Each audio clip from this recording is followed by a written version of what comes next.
50-এর বেশি ভোটে হার, তৃণমূলে বুথ ও অঞ্চল সভাপতি বদলের নির্দেশ। ভার্চুয়াল বৈঠকে চরম বার্তা অভিষেকের। বছর ঘুরলে বিধানসভা ভোট।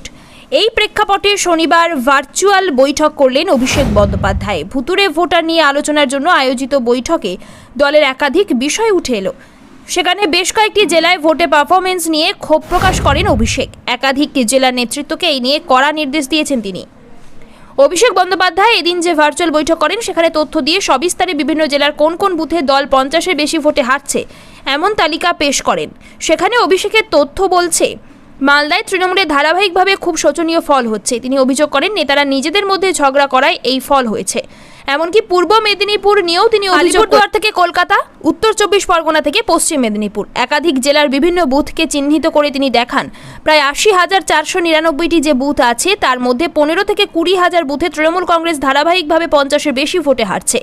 এই পরিস্থিতিতে অভিষেক প্রশ্ন তোলেন, লক্ষ্মীর ভাণ্ডার, আবাসের টাকা দিচ্ছে রাজ্য, এত প্রকল্প সত্ত্বেও কেন হারছে দল? কেন বোঝানো যাচ্ছে না দল কি করছে? কর্মীরা কি করছেন? শুধু কি মন্ত্রী হলেই হবে? দল না থাকলে মন্ত্রী কি? কিছু কিছু নেতার আচরণ নিয়েও তিনি প্রশ্ন তোলেন।